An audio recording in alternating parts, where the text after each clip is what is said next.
So today I'll be showing you how to use your Galaxy Z TriFold as a second display for your Windows computer. Now this is very simple. All you have to do is make sure both are connected to the same Wi-Fi network. And then once they're connected, you want to go to your computer and press Windows plus K.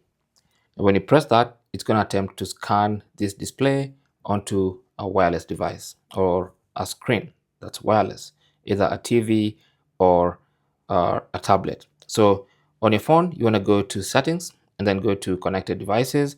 And then you want to go and find second screen, tap on that, and then that keeps your Galaxy Z TriFold ready. Now, and you can see as soon as I did that, it did appear under available displays. So all I have to do now is select it and it's going to get connected just like that.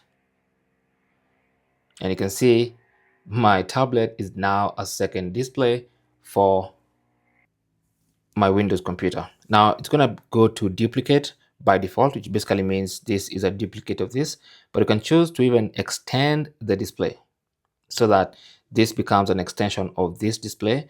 And when you do that, basically you can see I can drag my mouse pointer from this display and then the other one just continues like a continuation of my display. So that's basically how to extend the display.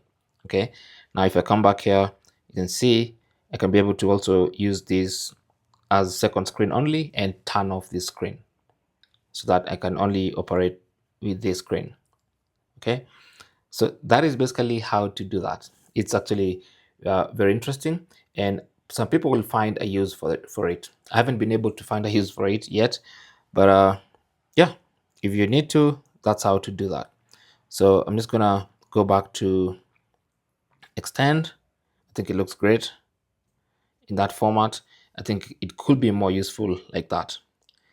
Anyway, thanks for watching. Don't forget to like and subscribe. And if you have any comments or questions, feel free to talk to us down in the comment section. Good luck.